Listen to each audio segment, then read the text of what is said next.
to George Galloway.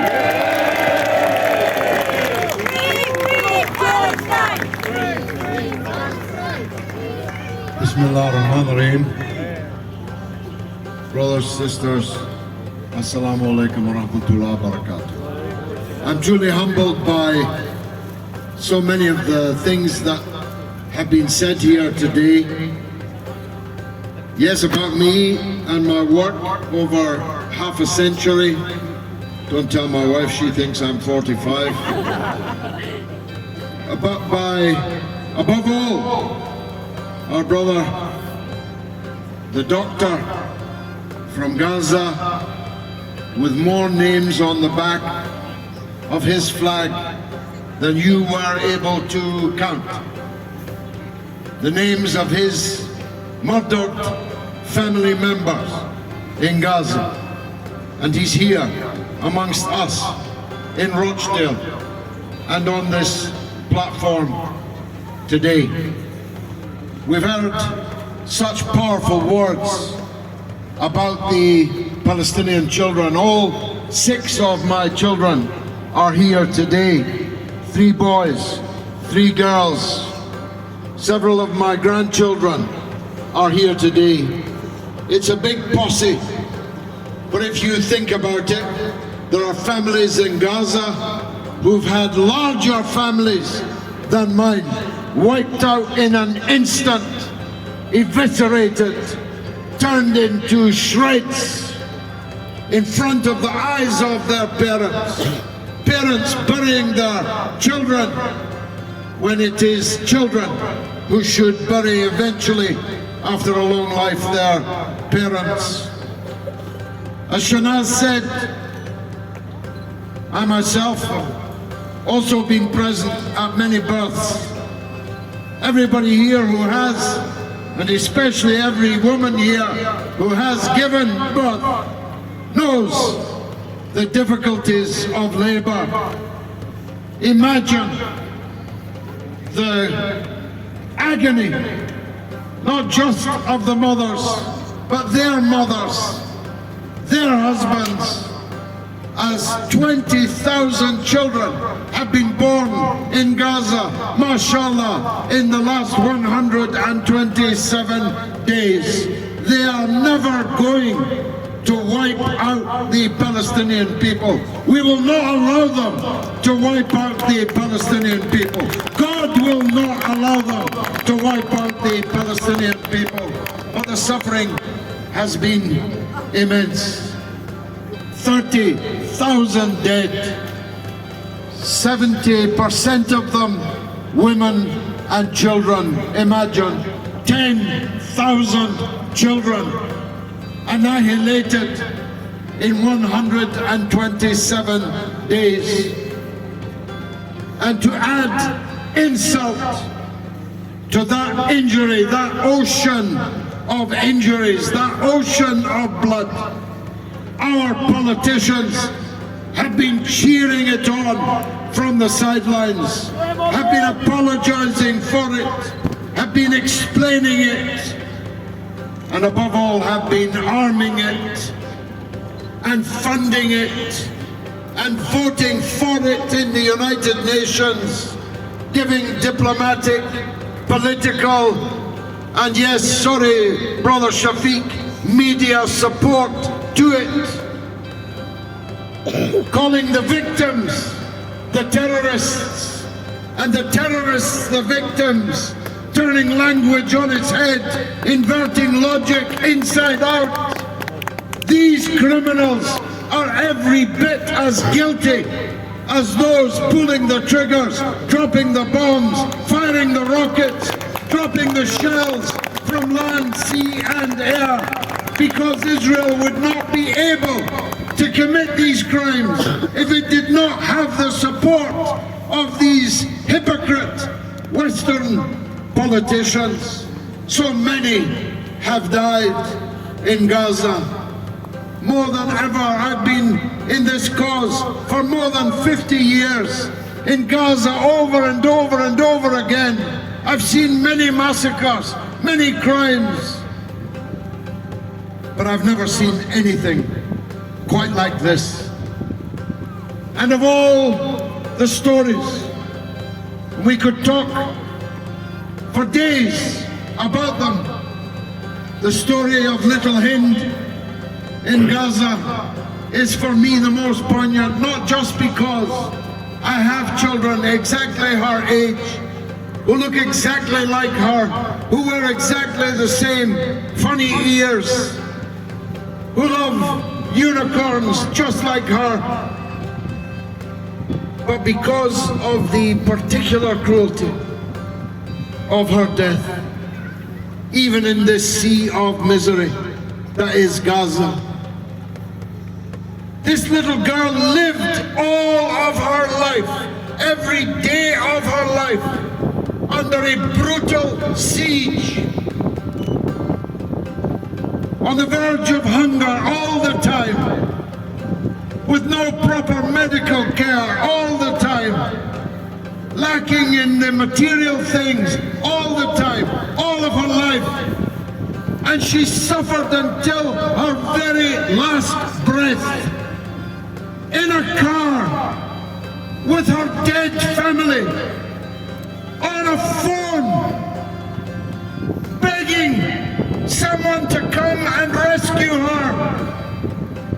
And two brave ambulance men raced to the site to rescue her. And these criminals didn't just murder her, they murdered them.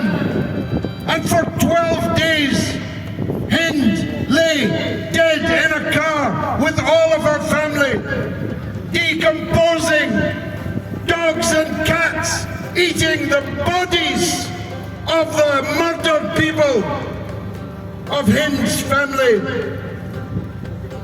And sometimes, you know, one person becomes the emblem of a far greater story. And I want everyone to remember Hind when they decide, maybe we will go for a McDonald's, maybe we will drink a Starbucks, maybe we will drink a Coca-Cola. Remember Hind, remember that child, because these people also have facilitated this slaughter with their financial and other support for Israel. We boycott McDonald's, we boycott Starbucks, we boycott Coca-Cola, and we boycott Labour. We boycott Labour because they are a part of this crime. That wonderful young woman from Tameside who spoke with such sincerity, class, such enthusiasm for the cause. She coined a great name that I must say I hadn't thought of myself. It's not Angela Rayner, it's Angela Runner. And we've got to make all of these people run from the voters, run from the electors, run from the elections, because all of them are complicit in this crime.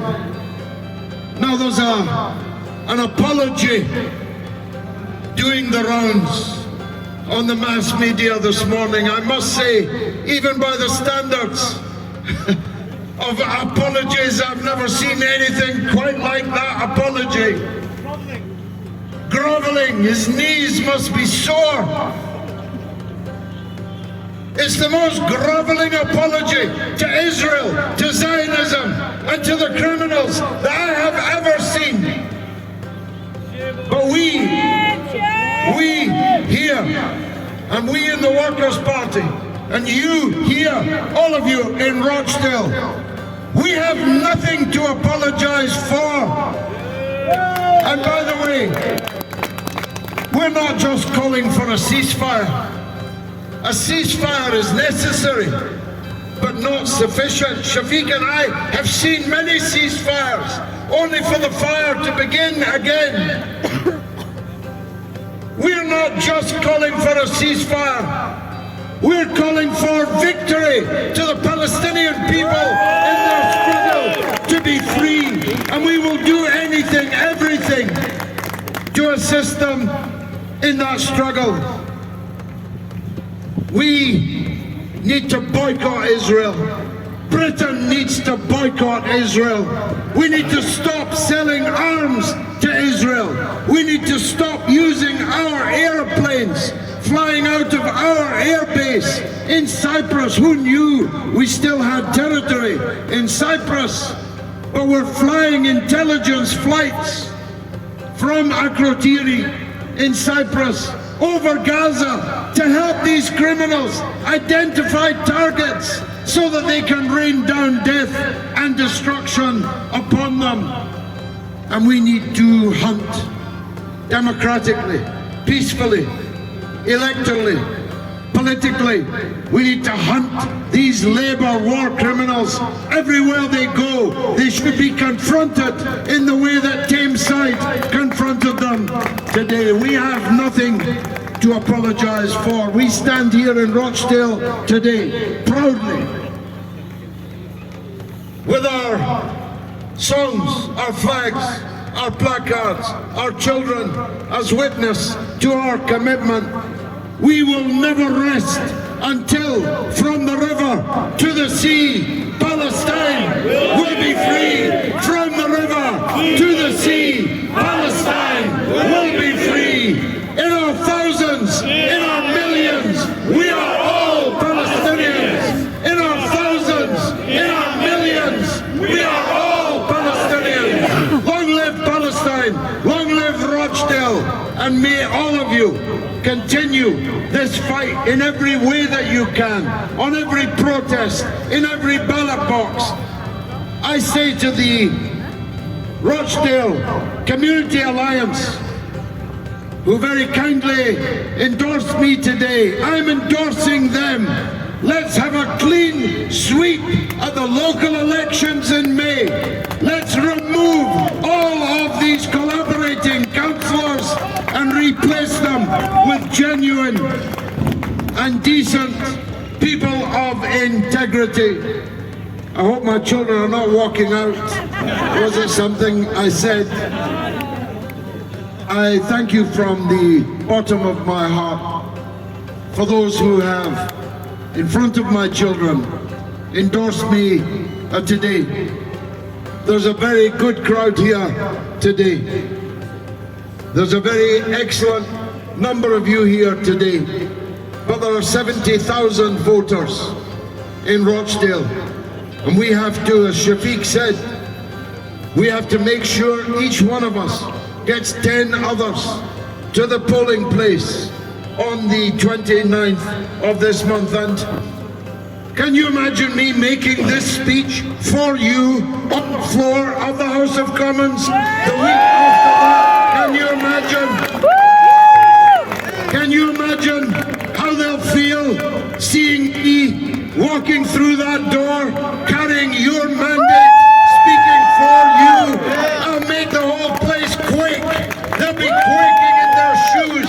The walls will be quaking as I express the rage, the righteous rage of millions of people up and down this country who don't have anyone speaking for them in Parliament. And that's something that we have to change when the election comes. Wassalamu alaikum wa rahmatullahi wa barakatuh.